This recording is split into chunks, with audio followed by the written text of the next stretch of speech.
Hey guys, this is Rob again, aka Memory Lapse, and this video is going to be a little different than some of my other videos. This is going to be more of a review slash overview of Planeswalkers in the modern format.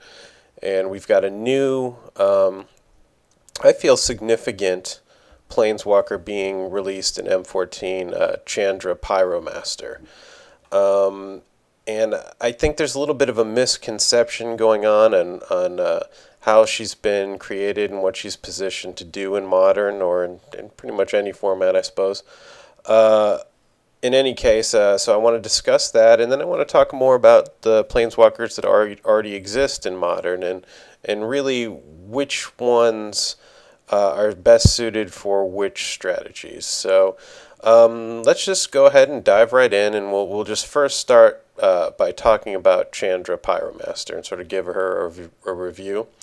So casting cost is 4, 2 red.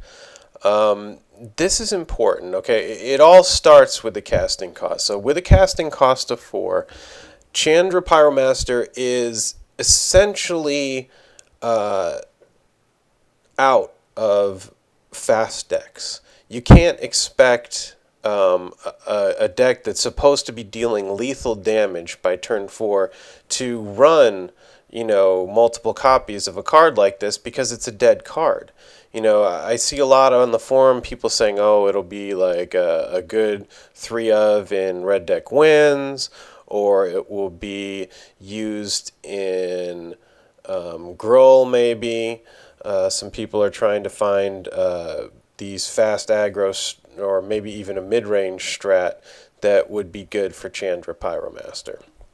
Now, this is ultimately wrong, I feel. Let's say you're playing a red deck win, or a red burn or something like that, and you manage to get 4 mana on turn 4, which is unlikely. I mean, let's be honest. These guys play, minimal lands, 20 on the top end, maybe 21 for a really saturated, but usually they're playing like 19, 20, maybe less, because their mana curve is so low they can get away with that, and they certainly don't want to be top decking lands. So first of all, getting 4 land on turn 4 is highly unlikely and not even really ideal because they're trying to draw as many spells as they can to burn your butt down.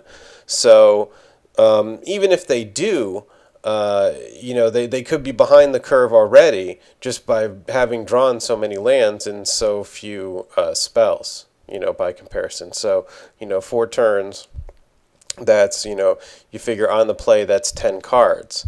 You don't really want 4 of those 10 to be lands. But even if they do, you pay 4 mana, you can't use her 0 yet. Well, let's go over the abilities, okay? +1, Chandra Pyromaster deals 1 damage to target player and 1 damage to up to one target creature that player controls. The creature can't block.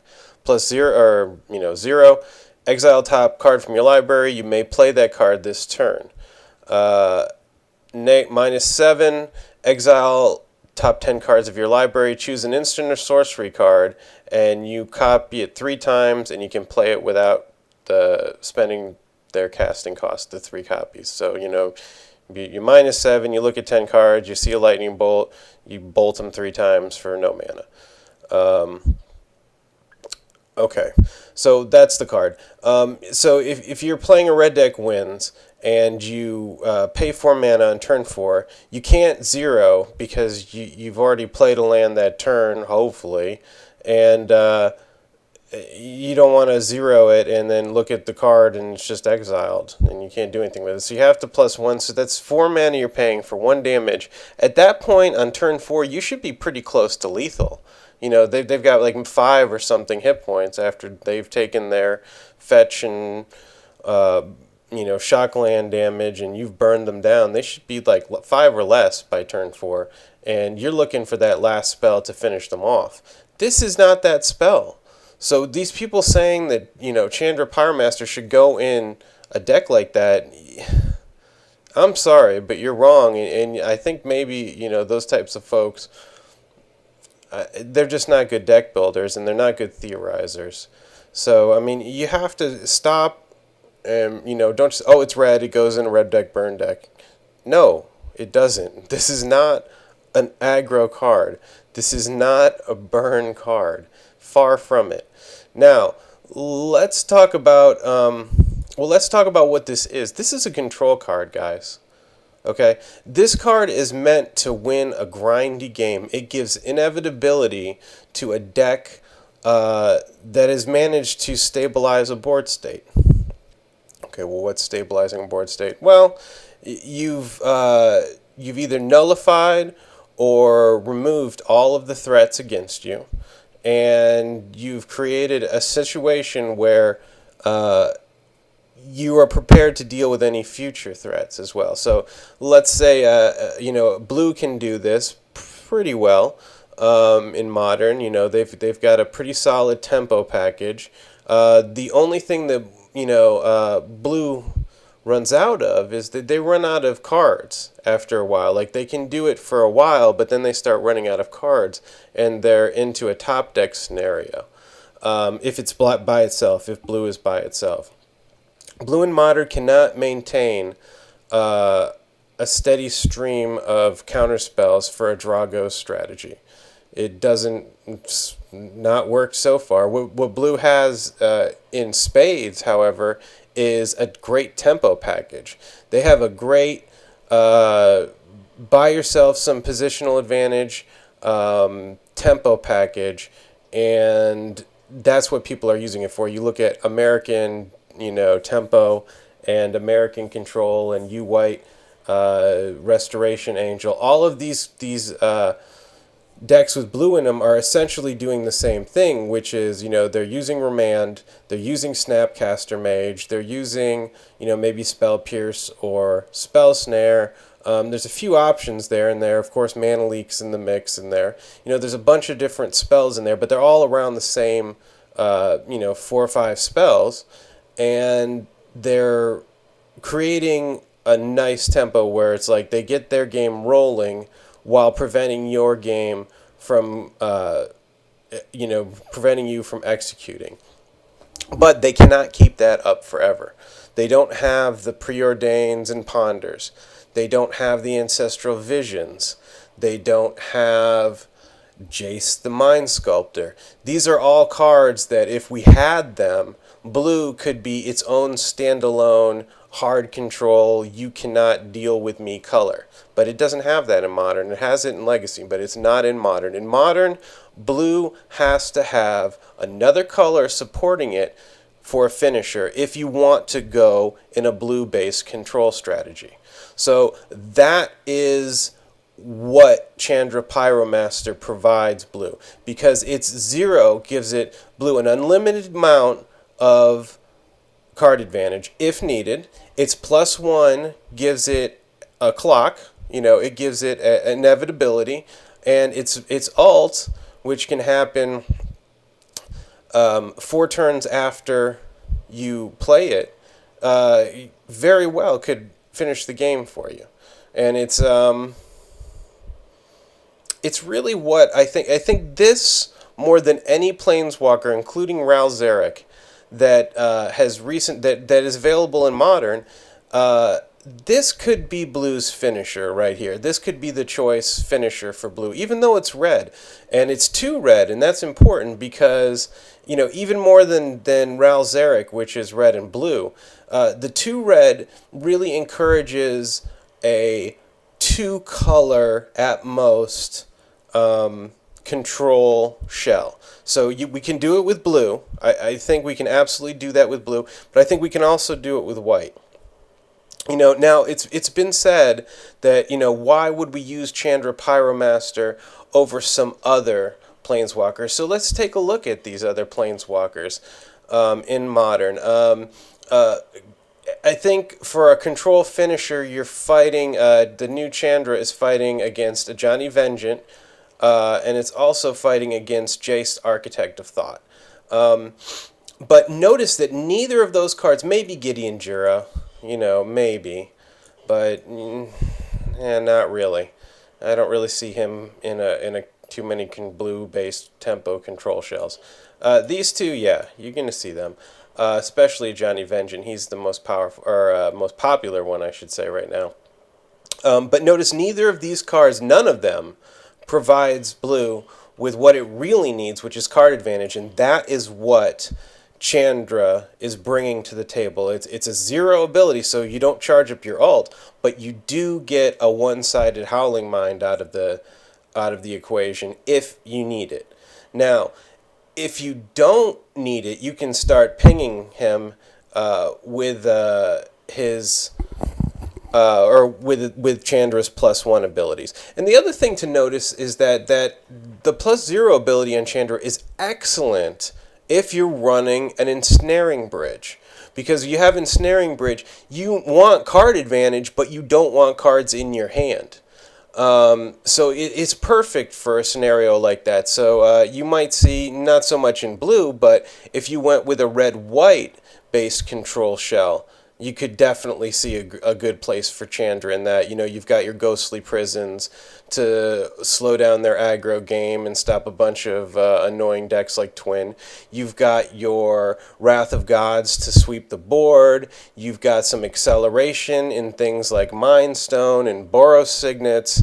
You've got Pyroclasm as an early sweeper. You've got, you know, a bunch of ways to keep the board clear. Oblivion Ring, Journey to Nowhere, Path to Exile. You've got a laundry list of board sweeping choices, card choices in the red-white control shell.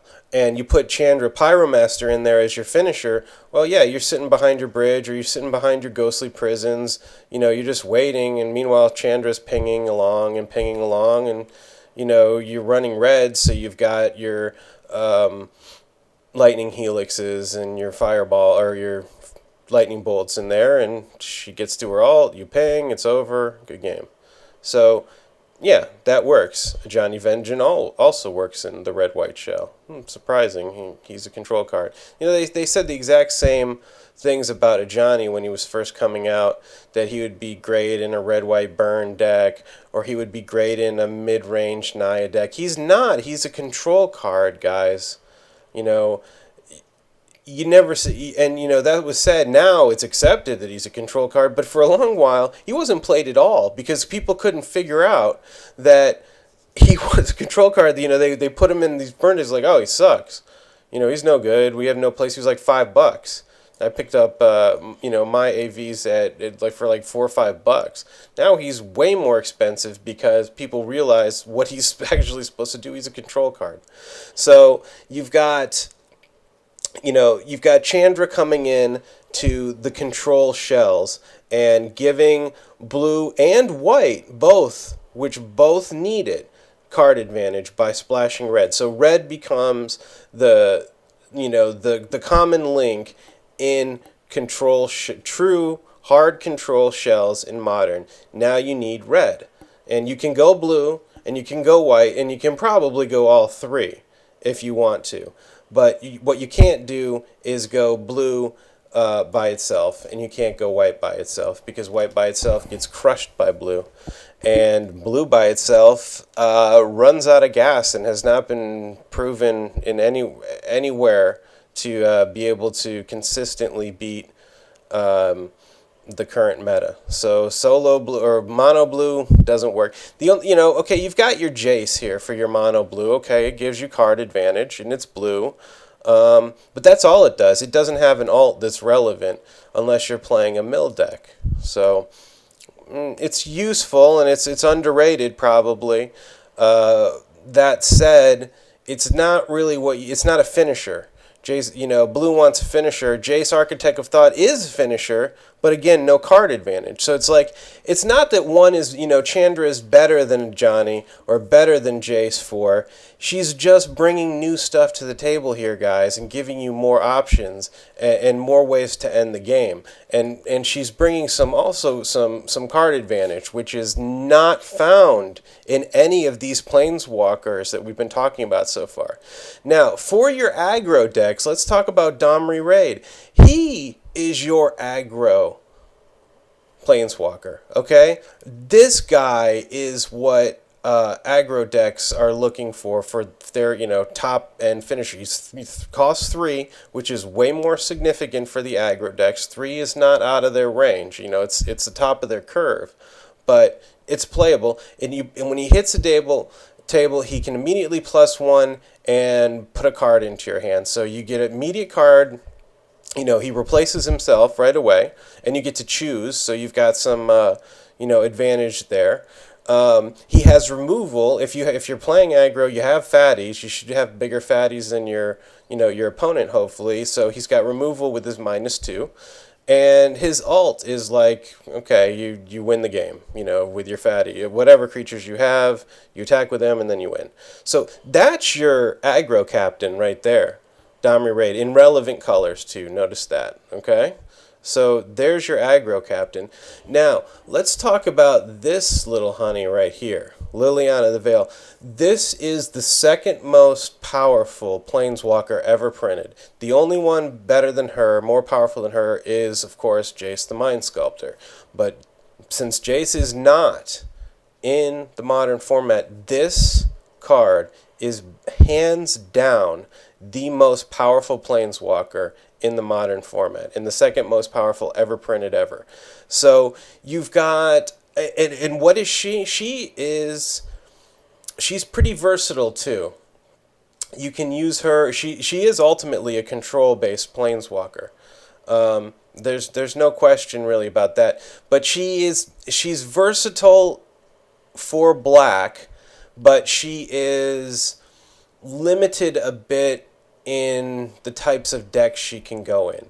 So if you're playing like a mono black control or a discard deck or a hand control deck, you can really abuse her. Jund plays her because they have so much card advantage with their Bobs and their, he used to be Bloodbraid Elf, but now it's Huntsmaster, the Felds, whatever. These bombs that are efficient and create position advantage. Jund was able to, makes her +1, Liliana's +1, it's one-sided. So you have to, she can only go in a deck where her +1 becomes one-sided. And if you can create a deck like that, then she's so powerful. At 3 casting cost, she is amazing. Okay, so she's the star of modern right now, and we're talking about Planeswalkers in this video, and it needs to be noted that Liliana is by far the best Planeswalker in modern, and in many ways, mono black can pull off a hard control shell much better by itself than blue can do. Blue needs other colors, whereas if you go black, you don't actually need any other colors. You can very easily create a couple different ways. It might be a little unconventional, but you've got yourself a couple different ways of making mono black control decks. You've got your mono black control, with the infect creature package, and you've got your 8-rack, your discard mono-rack decks, which I personally have been helping develop, and I've won a couple dailies with them in Modern. So, and I'm not the greatest player of all time, I'll tell you that right now. I do tend to make some mistakes here and there. So that's your Liliana, and no Planeswalker review would be complete without talking about Karn Liberated. The only colorless Planeswalker, this guy finishes a game. Now, he costs 7 colorless, but, for decks that can ramp him, like Tron, of course, uses him all the time.